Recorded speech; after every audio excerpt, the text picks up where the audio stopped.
good evening. Welcome to our Tenebrae service during Holy Week. I've gathered with a lovely band of fellow travellers on this journey as we travel with Jesus to the cross and beyond on Easter Day. And I hope you have the words with you. If not, just listen and absorb this story, and we'll just travel through without comment right through to the darkness at the end of it all. So let's have a slight pause before we begin, and I'll read the introduction.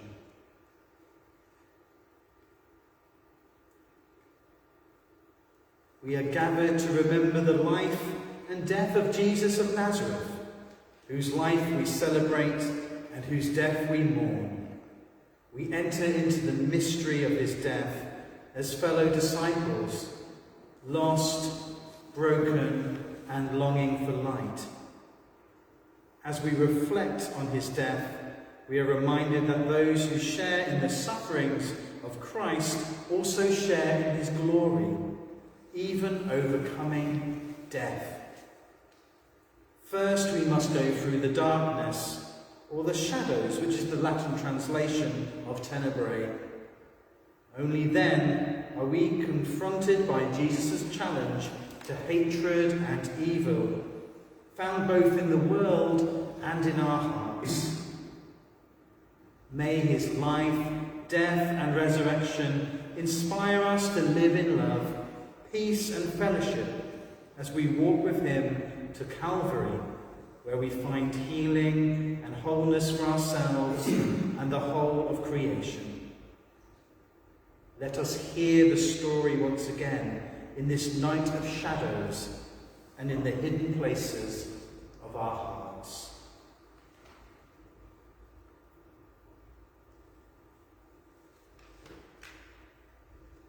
Eternal God, in the cross of Jesus, we see the cost of our sin and the depth of your love. In humble hope and fear may we place at his feet all that we have and all that we are, through Jesus Christ, our Lord. Amen.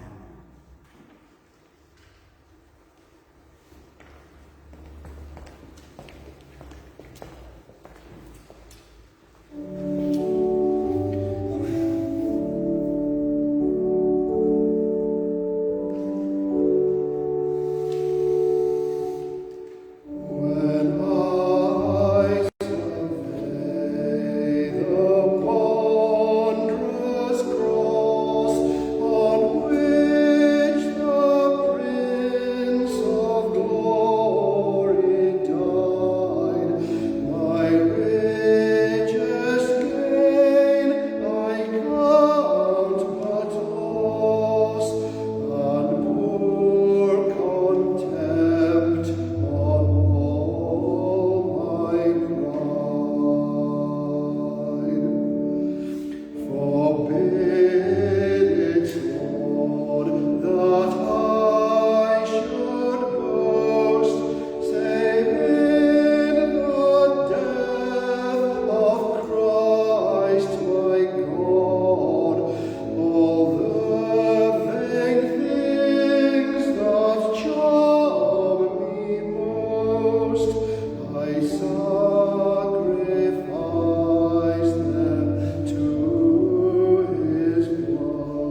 St. Luke chapter 22.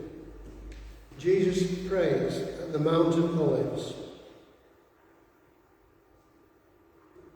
He came out and went, as was his custom, to the Mount of Olives, and the disciples followed him. When he reached the place, he said to them, "Pray that you may not come into the time of trial." Then he withdrew from them about a stone's throw, knelt down and prayed, "Father, if you are willing, remove this cup from me. Yet not my will, but yours be done." Then an angel from heaven appeared to him and gave him strength. In his anguish he prayed more earnestly, and his sweat became like great drops of blood falling on the ground. When he got up from prayer, he came to the disciples and found them sleeping because of grief. And he said to them, "Why are you sleeping? Get up and pray, that you may not come into the time of trial."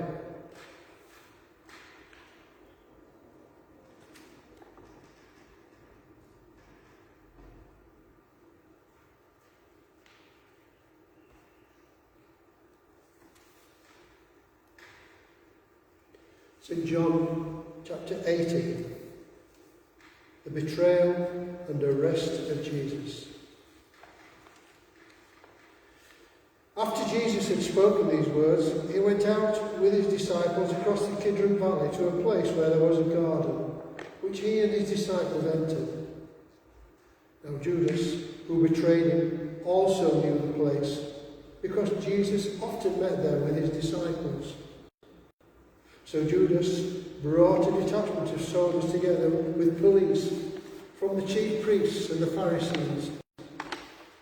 And they came there with lanterns and torches and weapons. Then Jesus, knowing all that was to happen to him, came forward and asked them, "For whom are you looking?" They answered, "Jesus of Nazareth." Jesus replied, "I am he." Judas, who betrayed him, was standing with them. When Jesus said to them, "I am he," they stepped back and fell to the ground. Again he asked them, "For whom are you looking?" And they said, "Jesus of Nazareth." Jesus answered, "I told you that I am he. So if you are looking for me, let these men go."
shadow of denial.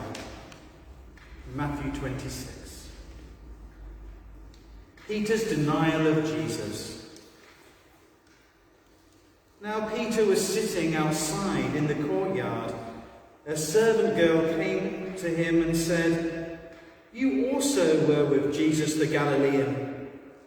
But he denied it before all of them, saying, "I do not know what you are talking about."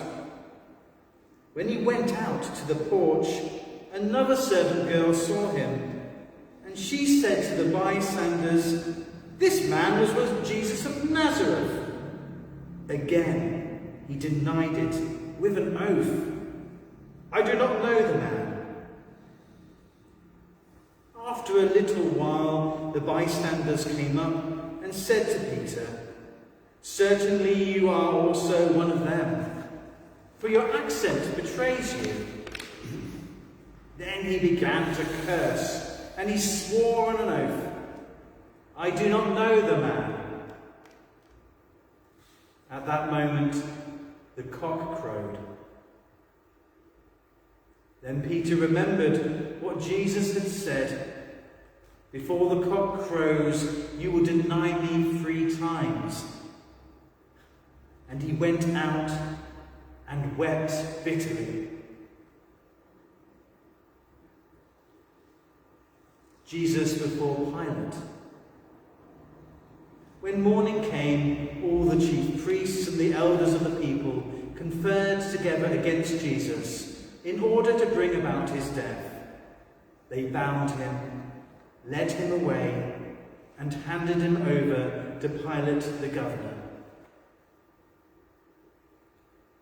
The suicide of Judas.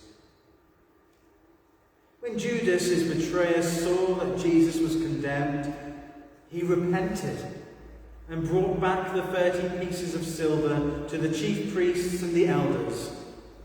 He said, "I have sinned by betraying innocent blood."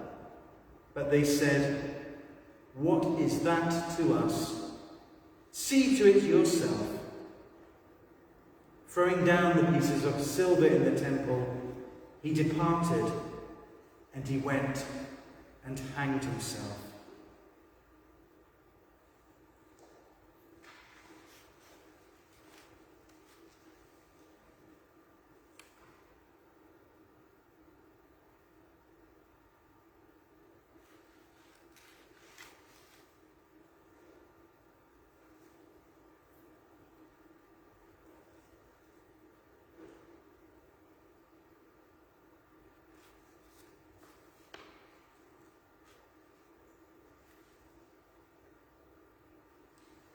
Dust.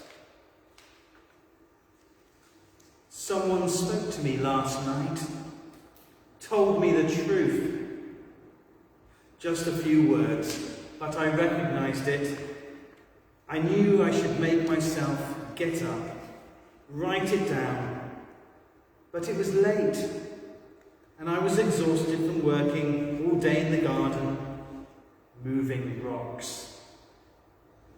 Now I remember only the flavour, not like food, sweet or sharp, more like a fine powder, like dust.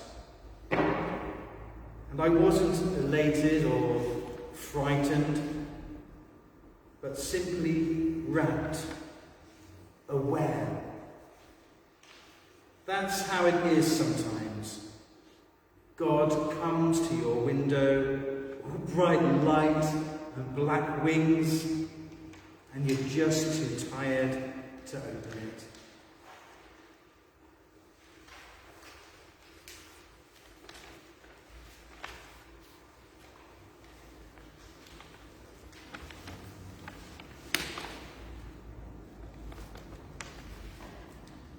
Shadow of accusation.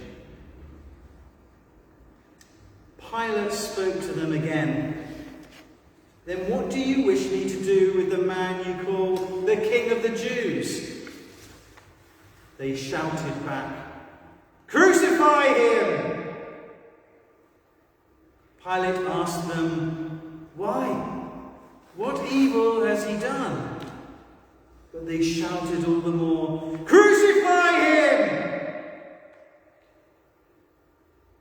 So Pilate, wishing to satisfy the crowd, released Barabbas for them. And after flogging Jesus, he handed him over to be crucified.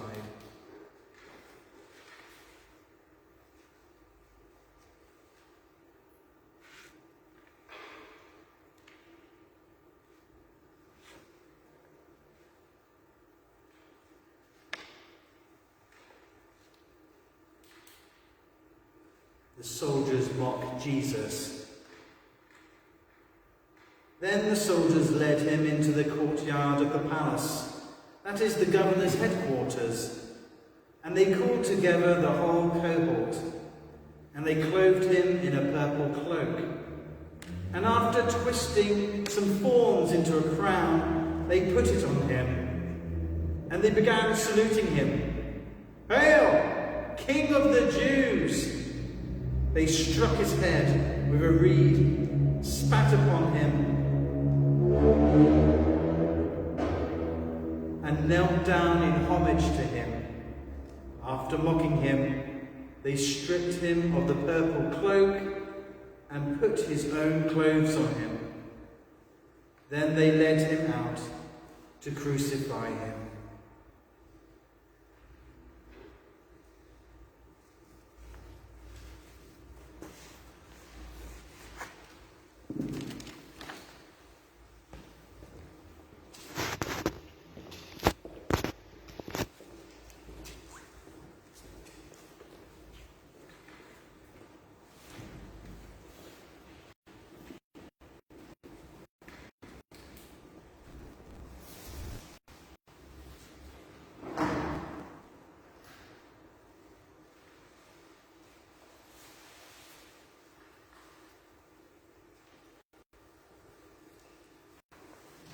Matthew's Gospel, chapter 27. The soldiers mock Jesus. Then the soldiers of the governor took Jesus into the governor's headquarters, and they gathered the whole cohort around him. They stripped him, put a scarlet robe on him, and after twisting some thorns into a crown, they put it on his head. They put a reed in his right hand and knelt before him and mocked him, saying, "Hail, King of the Jews!" They spat on him and took the reed and struck him on the head. After mocking him, they stripped him of the robe and put his own clothes on him. Then they led him away to crucify him.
Gospel, chapter 27, verse 32, the crucifixion of Jesus.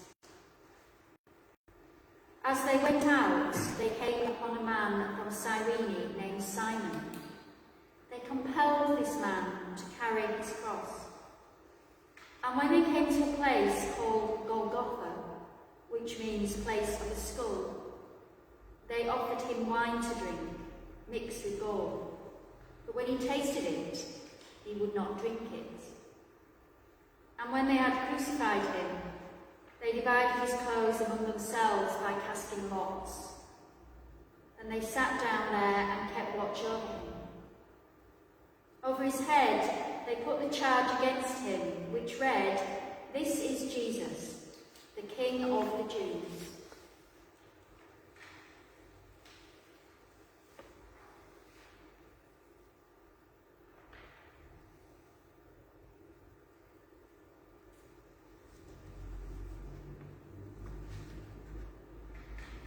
Then 2 bandits were crucified with him, one on his right and one on his left. Those who passed by derided him, shaking their heads and saying, "You who would destroy the temple and build it in 3 days, save yourself. You are the Son of God, come down from the cross." In the same way the chief priests also, along with the scribes and elders, were mocking him, saying, "He saved others, cannot save himself. He is the King of Israel. Let him come down from the cross now, and we will believe in him. He trusts in God. Let God deliver him now if he wants to. For he said, 'I am God's son.'" The bandits who were crucified with him also taunted him in the same way.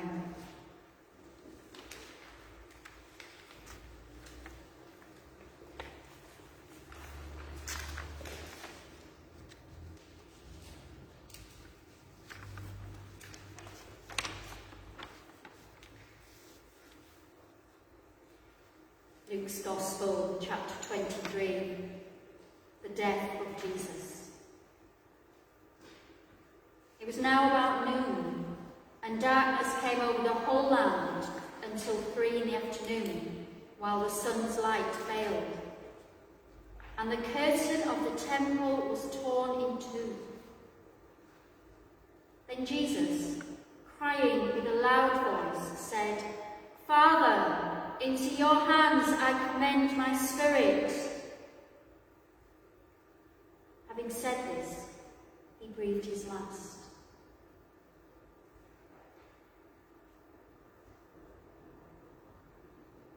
When the centurion saw what had taken place, he praised God and said, "Certainly this man was innocent." And when all the crowds who had gathered there for this spectacle saw what had taken place, they returned home, beating their breasts. But all his acquaintances, including the women who had followed him from Galilee, stood at a distance, watching these things.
It causes me to tremble.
say together, Our Father in heaven, hallowed be your name. Your kingdom come, your will be done, on earth as in heaven. Give us today our daily bread. Forgive us our sins, as we forgive those who sin against us. Lead us not into temptation, but deliver us from evil. For the kingdom, the power, and the glory are yours, now and forever. Amen.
Today,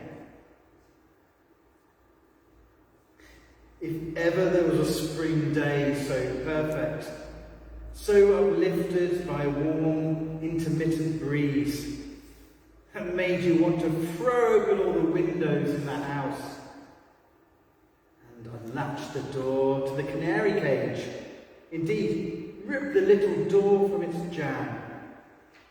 A day when the cool bricks paths and the garden bursting with peonies seemed so etched in sunlight that you felt like taking a hammer to the glass paperweight on the living room end table and releasing the inhabitants from their snow-covered cottage so they could walk out holding hands and squinting into this larger dome of blue and white. Well, today is just that kind of day.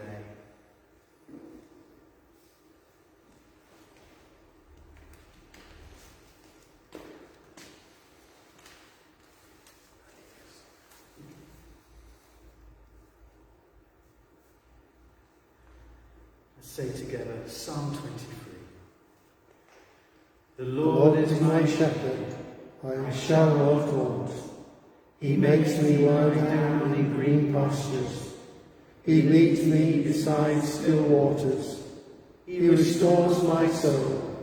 He leads me in right paths for his name's sake. Even though I walk through the darkest shadow, I fear no evil, for you are with me. Your rod and your staff, they comfort me. You prepare a table before me in the presence of my enemies. You anoint my head with oil, my cup overflows. Surely goodness and mercy shall follow me all the days of my life, and I shall dwell in the house of the Lord my whole life long. We extinguish these candles, but not the light of truth, not the fire of commitment, nor the warmth of community. These we shall take with us until we meet again. Amen.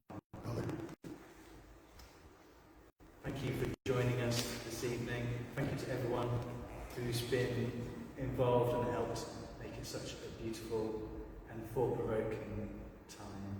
God bless you and see you in the coming days together as we walk with Jesus.